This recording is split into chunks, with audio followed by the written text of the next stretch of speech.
বিশাল জনসভার কেন্দ্রীয় জেলা উপজেলার নেতৃবৃন্দ, সাংবাদিক বন্ধুগণ, শহীদ পরিবারের সদস্যবর্গ, সংগ্রামী ভাই ও বন্ধুগণ, আসসালামু আলাইকুম ওয়া রাহমাতুল্লাহি ওয়া বারাকাতুহু। আপনারা কেমন আছেন সবাই? আলহামদুলিল্লাহ। সংগ্রামী ভাই এবং বন্ধুগণ, প্রায় 2000 লোক শহীদ, প্রায় 40,000 আহত পঙ্গুত্বের বিনিময়ে জুলাই বিপ্লবের মাধ্যমে বাংলাদেশের মানুষ নতুন বাংলাদেশ পেয়েছে, যার কারণে আমরা গণতন্ত্র চর্চা করার সুযোগ পেয়েছি। আর এর ফলশ্রুতিতেই আজকে আমাদের এই বিশাল জনসভা। আমরা দীর্ঘ 16 বছর বাংলাদেশে এইরকম কোন জনসভা করতে পারি নাই। সিরাজগঞ্জ তো প্রশ্নই আসে না। আর বাংলাদেশের মানুষ দীর্ঘদিন ভোটাধিকার প্রয়োগ করার সুযোগ পায়নি। আগামী জাতীয় 12ই ফেব্রুয়ারি বাংলাদেশে জাতীয় সংসদ নির্বাচন অনুষ্ঠিত হবে ইনশাআল্লাহ। এই নির্বাচনে বাংলাদেশের মানুষ চাঁদাবাজের বিরুদ্ধে, দুর্নীতির বিরুদ্ধে, সন্ত্রাসের বিরুদ্ধে, দখলবাজির বিরুদ্ধে, দুর্বৃত্তদের বিরুদ্ধে, ভারতের আধিপত্যবাদী শক্তির বিরুদ্ধে ঐক্যবদ্ধভাবে আমরা ঐক্যবদ্ধ বাংলাদেশ গড়ার জন্য 10 দলীয় ঐক্যজোট আমরা গঠন করেছি। সুতরাং আগামীর বাংলাদেশ হবে চাঁদাবাজ মুক্ত বাংলাদেশ। আগামীর বাংলাদেশ হবে দুর্নীতি মুক্ত বাংলাদেশ। আমাদের এই দেশ স্বাধীনতা লাভের পরে 3টি দল দেশ পরিচালনা করেছে। তার মধ্যে 2টি দল ইতিমধ্যেই বিদায় হয়ে গেছে। এখন আর একটি দল আছে, যারা ক্ষমতায় যাওয়ার জন্য প্রায় পাগল প্রায়। তারা আগে ক্ষমতায় ছিল কিনা? দুর্নীতিতে কয়বার চ্যাম্পিয়ন হয়েছে? 5 বার। মাশাআল্লাহ, সিরাজগঞ্জের লোক তো ভালোই জানেন দেখা যায়। 5ই আগস্টের পর এর নমুনা তারা কিছু দেখাইছে না? বলেন দেখাইছে কিনা? দেখাইছে। সুতরাং এরা যদি আবার ক্ষমতায় যায়, দুর্নীতিতে কয় নম্বর হবে? হ্যাঁ, সিরাজগঞ্জে চাঁদাবাজি নাই, দুর্নীতি নাই। দুর্নীতিতে বহু লোক জেল খাটছে না? খাটছে কিনা? আমার দেশ থেকে চলেও গেছিল। তাদের নেতা বলছে যে তারা পালায় না। আপনি লন্ডন থেকে এলেন কেন? আবার অনেকেই আবার বিদেশে ছিল না, 5ই আগস্টের পরে তারা আসার সুযোগ পেয়েছে। কাজে জুলাই বিপ্লবকে যারা অস্বীকার করবে তাদেরকে মানুষ কি বলবে আমি আর বললাম না। সংগ্রামী ভাই এবং বন্ধুগণ, বাংলাদেশ জামাত ইসলামী আমাদের প্রিয় জন্মভূমি এই বাংলাদেশে আগামী দিনে চাঁদাবাজ মুক্ত, সন্ত্রাস মুক্ত, নৈরাজ্য মুক্ত, দুর্নীতি মুক্ত, আধুনিক মানবিক ইসলামী কল্যাণ রাষ্ট্র আমরা গঠন করব ইনশাআল্লাহ। এক্ষেত্রে আমি 2টা কথা বলব।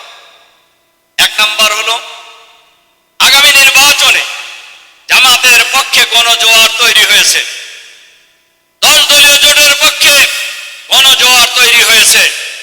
এ কারণে আমরা দেখছি আমাদের প্রতিপক্ষ অনেক জায়গায় পোস্টার ছিটতেছেন, হুমকি দুমকি দিতেছেন। আমি তাদেরকে খুব শান্তভাবে বলে দিতে চাই, জামাত শিবির এমন একটা শক্তির নাম, যে শক্তি পৃথিবীতে আল্লাহ ছাড়া আর কোন শক্তিকে পরোয়া করে না। সুতরাং আমাদেরকে চক্ষু রাঙ্গায় খুব লাভ হবে না। কাজেই সবারই ভালো হয়ে যাওয়া দরকার। আর পোস্টার আপনারা ছিঁড়তে পারবেন, কিন্তু জামাত মানুষের মন থেকে দাঁড়িপাল্লাকে আপনারা ছিঁড়তে পারবেন। সংগ্রামী ভাই এবং বন্ধুগণ, আমরা অন্তর্বর্তীকালীন সরকারকে বলবো, নির্বাচন কমিশনকে আমরা বলবো,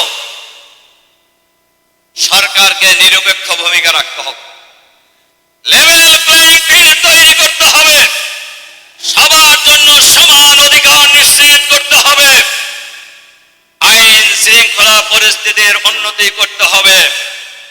একজনে দিবেন কয়েক হাজার সিকিউরিটি, আর একজনকে কিছুই দিবেন না, এটা হতে পারে না, পারে না।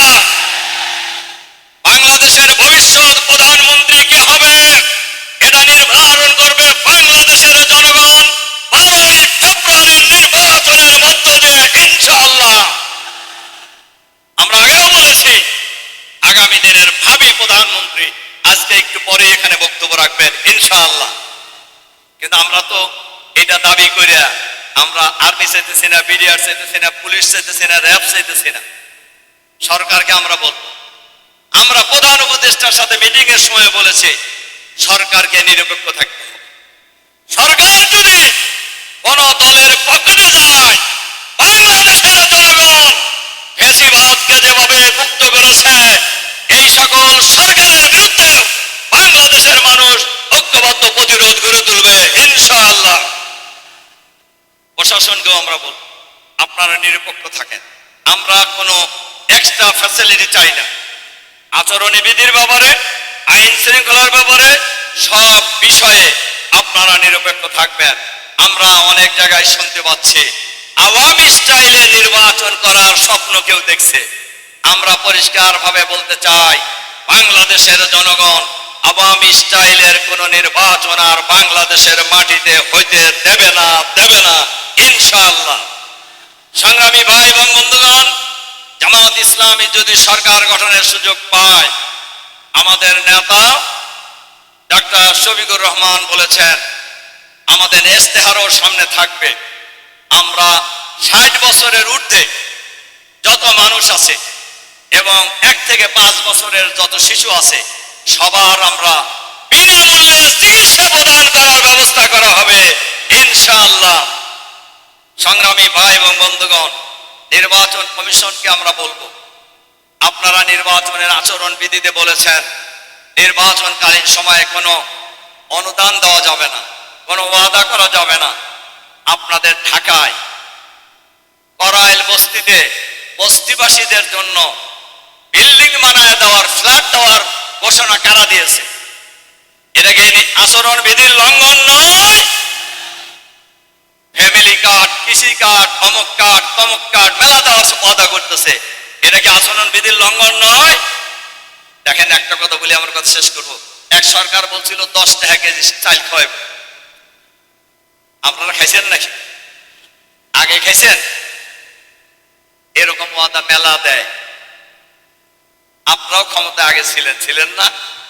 কি দিয়েছেন তা বাংলাদেশের মানুষ জানে, ওইটা আর বলতে চাই না। খাম্বা খুম্বা মেলা কিছু দিচ্ছেন।